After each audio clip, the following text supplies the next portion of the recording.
안녕하세요. 저는 30대이고 서울에 살고 있는 결혼 2년차 맞벌이 부부랍니다.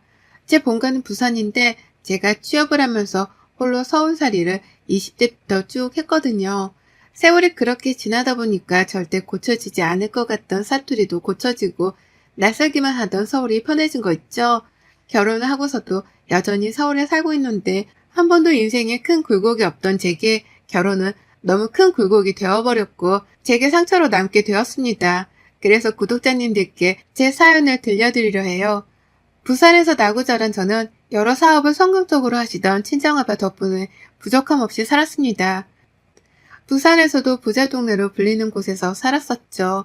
그렇다 보니 돈에 대한 어려움을 겪어본 적이 없었고 제가 하고 싶은 건 다 할 수 있었기에 딱히 어려움을 겪어볼 일이 없었어요.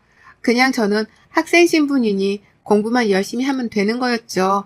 그래서 열심히 공부를 했고 제가 원하는 직업을 갖기 위해선 최선을 다했습니다. 저희 부모님은 제가 성적이 나쁘지 않으니 흔히 말하는 사자 직업으로 가길 원했으나 저는 디자이너가 되고 싶었어요. 어려서부터 그런 쪽에 관심이 굉장히 많았거든요. 진로 문제도 약간 의견 충돌이 있었지만 늘 그렇듯 부모님은 결국 제 의견을 존중해 주셨고 그 덕분에 저는 제가 원하던 디자이너가 되어 원하던 곳에 취업을 하게 되었습니다. 대학 입학과 동시에 20살에 바로 서울 상경을 했지만 할 줄 아는 게 없다 보니까 처음에는 그렇게 힘들고 서러웠어요. 제 손으로 음식 한 번을 해먹어 본 적이 없어서 라면 물도 제대로 못 맞추는 제 자신이 너무 한심하게 느껴졌습니다. 그런데 제가 또 하면 하거든요. 어차피 오랜 세월 이렇게 혼자 살아야 하는데 언제까지 징징거리면서 친정엄마만 그리워할 수 없다는 생각이 들어서 전 한식을 배우러 다녔고 자격증까지 따게 되었습니다. 그러다 보니 어지간한 음식들은 집에서 쉽게 해먹을 수 있었고 제가 잘 모르는 음식이 있을 때 검색을 해서 레시피를 보면 아, 이거구나 하고 감을 잡을 수 있었어요. 이런 저를 보고 저희 부모님께서는 대단하다고 하셨죠. 음식을 해먹기 위해 자격증까지 따냐고 말입니다. 근데 이게 처음에는 먹고 살기 위해서 배운 거긴 한데 막상 자격증 준비를 하면서 은근히 스트레스도 풀리고 재밌어서 흥미롭게 했었죠. 이외에도 살림하는 것들 하나하나 제가 알아보고 찾아내가며 그렇게 제 삶을 살았어요. 원래 처음에는 아무것도 못하는 제가 너무 걱정되니까 저희 친정엄마가 서울로 홀로 올라오실까 생각을 하셨습니다. 그러나 저희 아빠께서는 우선 두고 보라고 했다고 해요.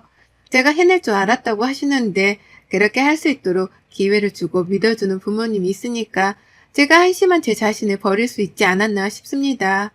취업을 하고서는 내내 평범한 직장인의 삶을 살다가 연애를 시작했어요. 20대 중반에 걸쳐 만난 남편과는 제법 어른스러운 연애를 하는 것 같았습니다. 이전의 연애는 조금 애들 사랑놀이 같았다면 말이죠. 전 그런 점이 너무 마음에 들었고 나이대에 걸맞는 성숙한 연애를 하는 현재의 우리의 모습이 너무 좋았어요. 남편과 3년 넘게 연애를 하면서 당연히 결혼 생각도 하게 되었습니다. 30살이 되면 하자고 늘 그렇게 말을 했었죠. 30살이 다가올 때쯤 이제 서로의 경제적인 부분에 대해서도 공유를 해야겠다 싶어서 제가 남편에게 진지하게 물어봤습니다. 현재 모은 돈은 어느 정도 있고 집에 들어가는 돈이 있는 건지 독립을 완벽히 한 건지와 빚은 없는 건지 등등에 대해서 물어봤어요. 오늘은 우리 미래를 위해 아주 진지하게 얘기를 해보실까요? 우리가 30살쯤 결혼을 하기로 했고 그 나이가 다가오고 있으니까 이제 서로 경제적인 부분에 대해서 공유해야 한다고 생각하거든. 그래서 현재까지 모은 돈이나 빚이 있는지 없는지도 공유하고 집에 따로 돈이 들어가는 건지 아니면 완벽하게 독립을 한 건지 이런 것들을 서로 공유했으면 좋겠어. 아, 그치. 당연히 공유해야지. 나도 그렇게 생각하고 있었어. 근데 너무 갑작스러워서 당황스럽긴 하네. 당황스러울 게 뭐가 있어. 있는 그대로를 오픈하는 건데 내가 말 꺼냈으니 나부터 할게. 나는 내 앞으로 30평대 아파트 부산에 하나 있고 모은 돈은 1억 6천 있어. 그리고 빚은 따로 없고 집에 들어가는 돈도 아예 없이 경제적으로 독립했어. 당신은? 아니, 당신 돈 정말 잘 모았네? 그리고 집도 있었어? 아빠가 주신 건데 그거 세 받는 것도 있고 버는 것도 있었지. 뭐 근데 그런 거에 비하면 많이 모은 것도 아니지. 내가 잘 쓰기도 하니까. 아, 내가 말하면 당신 실망할 것 같은데? 괜찮아. 애초에 서로 능력 보고 만난 것도 아닌데 뭐 상황을 알아야 계획을 세우고 우리도 결혼 준비를 하지. 그래. 그럼 나는 모아놓은 돈은 여기 보이겠지만 4천만 원 정도고 집에 들어가는 돈은 따로 없긴 한데 가끔 엄마 용돈 드릴 때 있긴 하고 빚은 8천만 원 있어. 어? 아니 다른 걸 다 떠나서 빚이 왜 8천이나 있어? 아, 내가 철없을 때 차를 무리하게 할부로 샀는데 그거 아직 갚고 있거든. 실망했지. 솔직히 실망스럽긴 하네. 나보다 한 살 많은데 아무리 그래도 4천만 원 뿐이고 빚이 배로 있다고 하니까 막막하긴 한데 뭐 어떻게 할지 잘 생각해보자. 저는 이날 너무 놀랐습니다. 왜냐면 남편이 저보다 한 살 많은 걸 다 떠나서 평소에 경제관념이 완전 바뀐 사람처럼 행동을 했었거든요. 사실 제 또래에 비해서 저는 저축을 많이 해둔 상황이었습니다. 제 친구들과 비교를 했을 때요.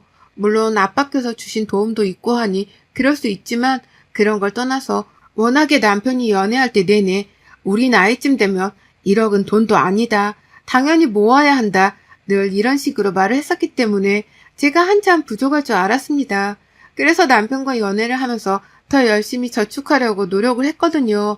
정말 사랑하는 사람인데 혹여나 저를 철없이 느낄까 봐서요. 그러나 이건 완전 다른 결말이었고 당황스러움에 집에 가서도 한참을 생각했습니다. 빚이 8천이면 솔직히 지금 모은 돈이 4천이라고 해도 결국 마이너스 4천만 원이라는 소리인데 이 상황에 결혼을 어떻게 하려고 했을까 싶었어요. 그치만 또 한편으로는 본인이 철없을 때 저지른 실수라고 솔직히 말해주고 갚아나가고 있는 남편에게 쓴소리만을 할 수는 없었습니다. 결국 저는 복잡한 여러 생각을 하고 남편과 대화를 했어요. 내가 그날 얘기하고 생각을 해봤거든. 다 빼고 우선 빚 있는 것부터 빨리 떨궈내. 그럼 오빠는 돈 한 푼 없이 빚 4천만 원이 남는 거야. 그치? 오빠는 빚이 절반으로라도 떨궈져야 부담이 덜하니까 우선 그렇게 하고 결혼 비용이나 이런 걸 최소한으로 준비를 해보자. 그리고 당장 급한 거 아니니 천천히 준비하는 걸로 하고 집은 내가 알아서 할게. 미안해. 내가 너무 능력이 없어서 정말 미안해. 오빠가 능력이 없어서 미안한 게 아니라 난 솔직히 제일 실망한 건 내내 나한테 경제관념 어쩌고 막 그랬으면서 실상은 이랬다는 게 뭔가 날 속인 것 같아서 그게 싫고 그 모습이 실망이었어.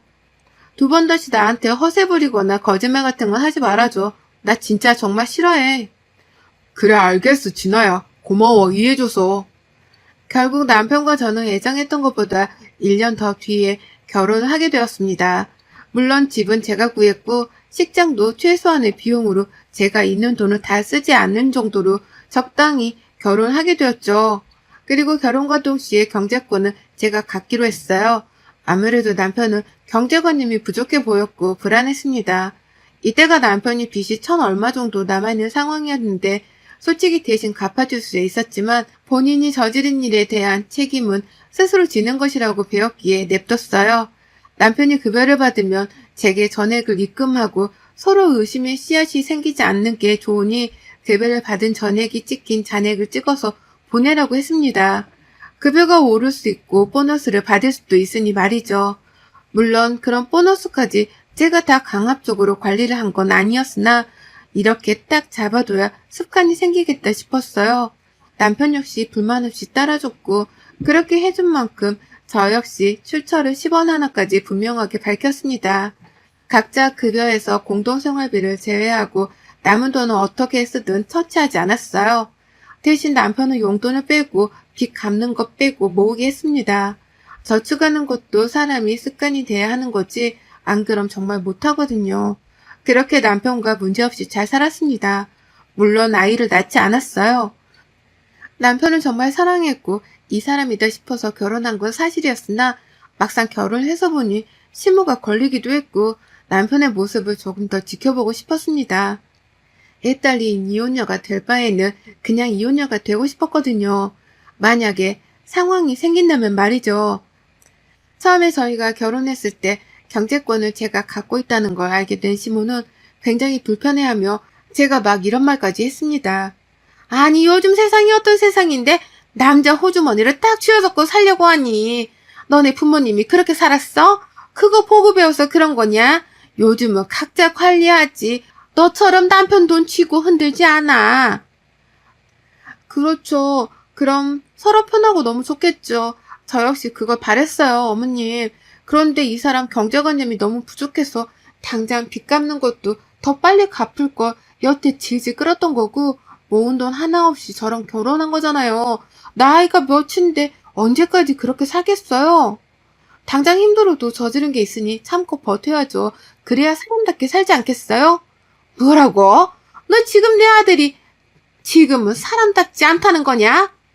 지금 사는 게 사람답게 살지는 못하잖아요. 법만큼 누리지도 못하고 족족 빚 갚고 있는데 본인은 얼마나 힘들겠어요? 전 그걸 말하는 거예요. 이 사람이 어느 정도 습관이 길러져야 저도 믿고 넘겨주죠. 그게 아니면 전 절대 그 사람한테 돈 못 줘요. 어머님, 이건 저희 부부가 합의하에 결정한 거고 어머님이 막 그렇게까지 말씀하실 건 아니세요. 아이고, 그래. 아주 너 잘났어. 지가 시집 올 때 타 있다 이거지? 물론 그것도 맞지만 그런 걸로 생색낼 거였으면 진작에 냈겠죠. 다만 저희 부부 일에 하나하나 이렇게 말씀하시는 거에 불편하다고 말하는 거예요. 시모는 저를 딱 초장에 잡으려고 했지만 전 더 강하게 말을 했습니다. 어쩌면 말대답으로 보일 수 있을 만큼 따박따박 말을 했던 이유가 남편을 휘어잡는 것도 쉽지 않은데 여기서 제가 시모에게까지 수그리게 되면 답이 없다 싶었어요. 시모가 경제권을 제가 갖고 있는 게 싫은 이유는 딱 하나거든요. 남편이 가끔 주던 용돈을 아예 못 받게 된 것 때문에 제게 막 뭐라고 하는 거였는데 전 그걸 알기에 더 강하게 나갔습니다. 무슨 전장터도 아니고 시모와 남편을 휘어잡느라 결혼 생활이 그닥 즐겁진 않았어요. 뭔가 기빨리기도 하고 정신도 없었습니다. 제가 일을 잘 다니다가 잠깐 휴직을 한 기간이 있었어요. 이직 준비를 하면서 뭔가 준비할 게 있어서 4개월 정도를 쉬었었죠. 그런데 이 4개월이 제 인생을 180도 바꿔놨습니다. 제가 집에 있는 걸 알고서부터 시모가 자주 오셨고 점심 먹자 하기도 하고 저녁 먹자 하기도 했어요. 이 말인즉슨 본인이 지금 갈 거니까 밥을 차려라는 말이었죠. 한두 번이야 차려줄 수 있는데 일주일에 거의 3-4번씩 와서 저러니까 너무 싫었습니다. 그런데 어느 순간부터 이상함을 감지했어요. 시모는 저희 집에 한두 번 온 것도 아니면서 매번 새롭다면서 별 핑계로 저희 집을 많이 둘러보곤 했습니다. 그럴 때마다 전 상을 차리고 있어서 별로 신경 쓰지 않았죠. 딱 이상함을 감지했던 순간이 제가 시모가 왔다 가고 다음날에 외출을 하려고 준비를 하던 중 드레스룸에 가서 평소에 애정하던 시계를 차려고 보니까 없는 겁니다. 근데 제가 결벽증까지는 아닌데 물건 쓰면 제 물건을 무조건 제자리에 두거든요. 특히 고가라면 말이죠. 덤벙거리는 성격이라 잘 잃어버려서 꼭 그러는 편이라 절대 없을 리가 없는데 없었고 이상하다 싶어서 다른 것들은 찾는 게 몇 개가 없다는 걸 알았어요. 먹거리, 팔찌, 시계가 사라졌습니다. 의심하고 싶지는 않았지만 저희 집에 왔다 갔다 하는 게 시모뿐인데 의심을 또 안 할 수가 없잖아요. 유달리 드레스룸이 예쁘다면서 대단하다면서 자주 들여다보던 사람인데 말이죠. 어이가 없었는데 대체 이걸 어떻게 잡아낼까 싶었습니다. 그리고 또 한편으로는 아닐 수도 있으니까 괜히 색안경 끼고 보지 말자고 생각을 했어요. 대신 시모가 집에 오면 행동을 조금 유심히 봐야겠다 싶었습니다. 역시나 며칠 뒤 또 시모는 집으로 왔고 딱 현장을 잡아야지 하는 순간에 하필 집에 누가 와서 얘기하느라고 못 받고 시모가 혼자 있게 되었죠. 근데 현관문에 나가서 얘기한 시간이 그렇게 길지 않았어요. 한 5분도 안 걸렸던 것 같은데 시모가 막 급히 안방에서 나오더니 어색한 말투로 말했죠. 저기 뭐야? 저거 이불이 이쁘네. 저번에도 저거였냐? 네가 다른 건 몰라도 저런 건 꾸미는 건 잘하는 것 같아. 어디 거니? 비싸? 아, 네. 안방에 계셨어요? 아니 잠깐 슬쩍 본 거야. 내가 니네들 침실에 뭐하러 들어가 있겠어. 아, 근데 내가 약속 있는 거 깜빡했더라. 어쩌냐? 가봐야 할 것 같은데. 어머님 식사하신다고 해서 다 차렸는데 가신다고요? 깜빡했어. 내 나이가 되면 다 그래. 가볼게. 시모의 당황스러움에 저는 뭔가 불길했어요. 너무 급하게 집을 나서길래 아무래도 이번에는 뭔가 대단한 거 훔친 건가 싶었습니다. 안방을 둘러보면서 대체 뭐지 생각을 해봤어요. 틀린 그림 찾기도 아니고 이게 뭐하는 짓인가 싶었는데 딱 그때 뭘 가져갔는지 알았습니다. 부부 침실에 있던 스피커인데 그게 조금 고가였어요. 근데 세상에 그걸 훔쳐갖고 제 화장품들을 가져간 걸 알았습니다. 더 이상은 참을 수가 없어서 남편에게 말했어요. 어머님이 매일같이 집에 오셔도 나 군소리 없이 식사 차려드렸고 며느리 노릇 다 했거든?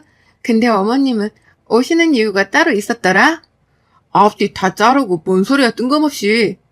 내 주얼리의 시계부터 시작해서 쓰던 화장품에 침실에 있는 스피커까지 하다못해 컵에 그릇까지 자꾸 훔쳐가시던데 더 있는데 내가 모르는 걸 수도 있고 이걸 어떻게 넘길까 내가?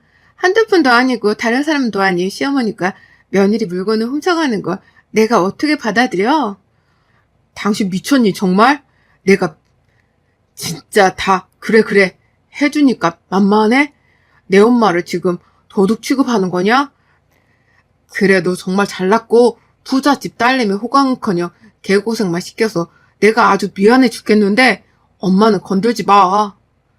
진아야 선 좀 넘지 말라고. 막말로 너 증거 있어? 너 이 말에 책임질 수 있냐고. 발끈할 게 아니라 팩트체크를 해봐. 당신이 양심이라는 게 살아있다면 본인 입으로 실토하겠지. 그리고 이런 일에 엮이고 싶지도 않으니까 좋게 말해서 다 돌려놓으시라고 해. 내가 참을 수 있는 건 딱 여기까지야. 전 이날 남편과 대판 싸웠습니다. 물론 남편 입장에서는 믿고 싶지 않겠죠. 본인 엄마가 도둑질을 했다는 사실을요. 그러나 팩트인 걸 어쩌겠어요. 분명 남편은 시모에게 전화를 할 거고 시모는 방방 뛰면서 난리를 치겠죠. 그치만 남편 말대로 증거 하나 없으니 저는 그 증거를 잡아야 했어요. 어떻게 잡을까 고민하다 쉬운 길로 가기로 했습니다. 집안 곳곳에 소형 카메라와 녹음기를 뒀어요. 소리도 영상도 한 번에 잡을 수 있도록 말이죠. 소형 카메라 중에 녹음이 가능한 곳도 있다는데 아무래도 용량 문제가 있더라고요. 그래서 이중으로 아주 철저하게 준비를 했습니다. 전 그렇게 사각지대 하나 없이 다 설치를 해둔 후 기다렸어요.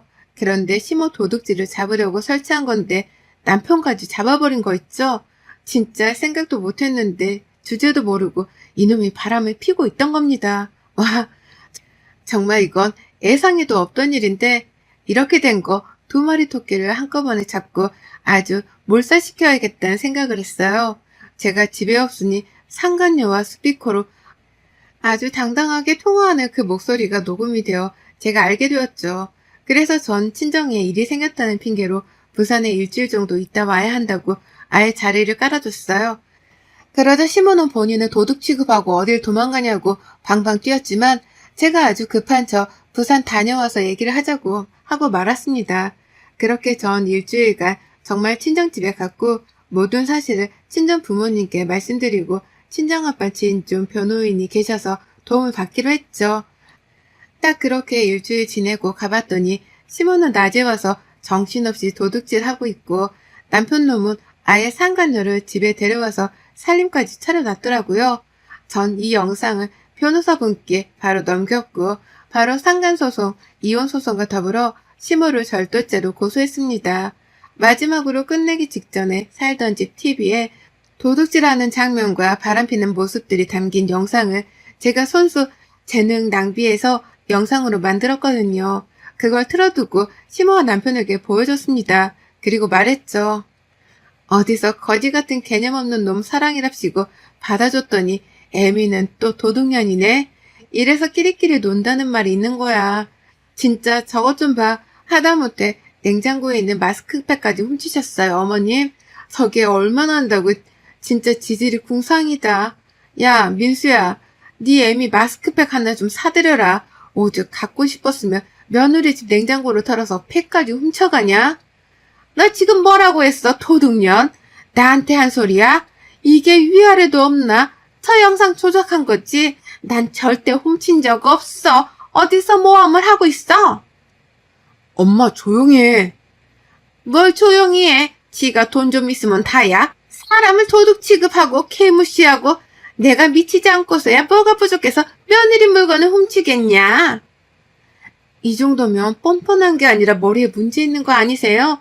본인이 뭔 짓을 하고 다니는지 기억을 못하는 거 아닌가? 대박, 조작이래.